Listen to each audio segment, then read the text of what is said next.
과학에서 미래가 결정되어 있다라는 생각을 결정론적 세계관이라고 부릅니다. 뉴턴의 고전 역학은 결정론적인 세상을 보여줘요. 뉴턴의 운동 방정식을 만약에 풀게 되면 지금 바로 이 순간의 정보를 이용해서 바로 다음 순간의 정보를 정확히 계산해낼 수 있습니다. 그걸 한 번만 하고 멈출 필요 없잖아요. 지금 현재 정보로 1초 뒤의 정보를 얻고 그걸 다시 이용하면 1초에서 1초가 더 지난 2초 후의 정보를 얻고요. 그거를 100만 번 반복하면 100만 초 후의 미래를 알게 되죠. 뉴턴의 고전 역학이 우리에게 알려주는 세상은 결정론적인 세상입니다. 그래서 한동안 과학자들이 이 고민을 굉장히 많이 했어요. 만약 우주의 모든 것들이 뉴턴의 고전 역학과 같은 결정론을 따르고 있다면 인간의 자유의지는 무엇일까? 제가 내일 아침에 커피를 마실지 우유를 한 잔 마실지 모르는 것은 이미 어떤 걸 마실지는 결정은 되어 있지만 내가 아직 그걸 모르기 때문일 뿐인가? 굉장히 큰 고민들이 있었어요. 그러다가 뉴턴의 고전 역학이 알려준 결정론적인 세상의 균열을 만든 사건이 20세기에 2번 일어나게 됩니다. 그 중에 시기적으로 앞선 것은 사실 양자역학이에요. 양자역학에선 하이젠베르크의 불확정성 원리라는 것이 있거든요. 불확정성 원리에 따르면 입자의 위치와 입자의 운동량, 속도라고 생각하셔도 됩니다. 동시에 우리가 무한대의 정확도로 아는 것은 불가능하다. 따라서 양자역학을 따르는 입자들의 세상에선 어쩔 수 없이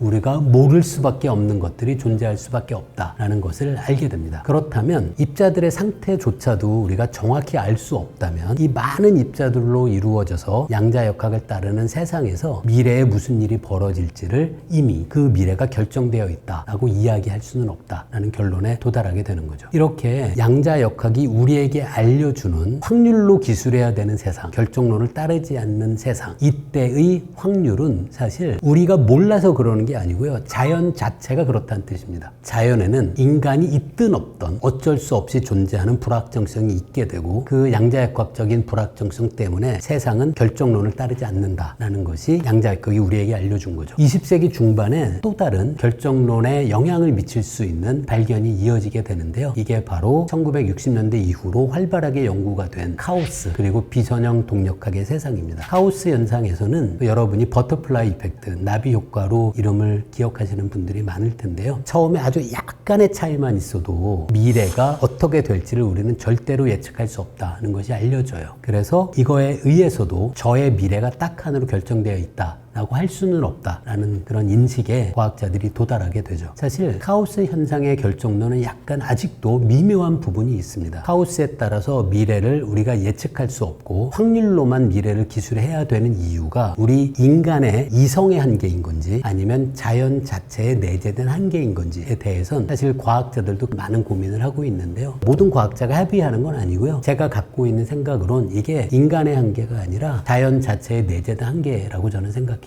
양자역학이 아니더라도 우리는 절대로 어떤 입자의 위치를 소수점 아래 무한대의 정확도로 우리가 특정할 수 있는 가능성은 전혀 없죠. 그 제한이 인간의 제한이라기보단 그 물체를 구성하고 있는 원자 하나의 크기를 생각하면 소수점 아래 우리가 숫자를 10몇 개 적으면 그 다음에는 숫자를 적는 것이 의미가 없어지게 돼요. 그런 이유로 카오스 그리고 양자역학 이 두 학문적 발전이 20세기에 급격히 진행되면서 요즘의 현대를 살아가는 물리학자들은 세상이 물리학에서 결정론을 따라서 진행되는 것은 아니다라고 생각하고 있는 사람이 저는 다수라고 생각합니다. 우리가 살아가고 있는 현실이 현실이라는 증거 없습니다.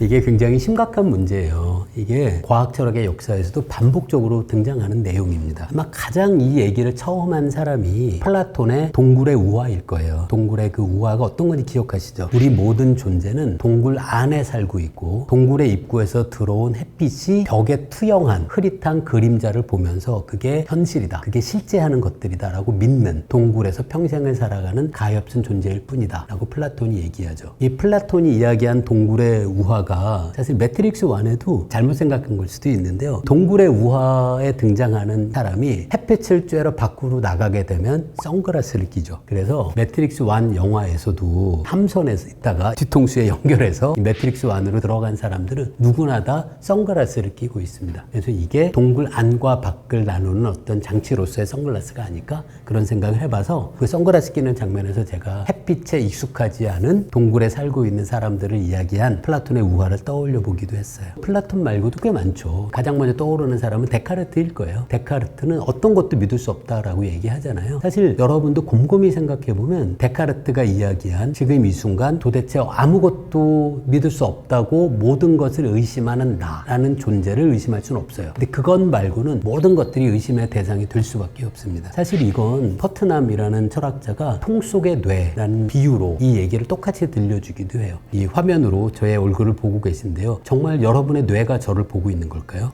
여러분의 뇌는 이 딱딱한 두개골, 깜깜한 두개골 안에 들어있는 물질일 뿐입니다. 여러분의 뇌는 통 안에 있어요. 그럼 이 상상을 더 극단적으로 얻어갈 수 있죠. 여러분은 지금 현재 매트릭스에 등장하는 인간 배터리처럼 배양액이 계속 주입되고 있는 어떤 통 안에 여러분이 갇혀 있을 수도 있습니다. 그리고 여러분이 저를 본다고 생각하는 이 순간 여러분의 뇌에 연결된 전극이 제 모습의 정보를 전기신호로 전달해서 여러분 뇌 안으로 전달하고 있을 뿐일 수도 있죠. 이게 아니다 라는 걸 여러분이 확신할 수 있는 절대로 없습니다. 근데 사실 이런 건 철학자들의 상상이긴 한데요. 과학자들 중에 저를 포함한 많은 분들은 우리는 이런 생각을 실제론이라고 부르거든요. 우리 뇌 바깥에 정말로 객관적으로 존재하는 세상이 실제한다 라고 하는 것이 사실은 많은 과학자들이 갖고 있는 일종의 철학적인 신념이라고 저는 생각해요. 사실 이런 건 과학자들끼리 만나서 묻진 않거든요. 그런데 세상이 정말로 실제하고 과학은 세상의 실제를 가능한 뚜렷하고 명확한 방식으로 반영하는 체계다라고 생각하는 것이 대부분의 과학자일 거라고 생각은 합니다. 하지만 그게 맞고, 즉 세상이 정말로 실제한다는 걸 증명할 수 있는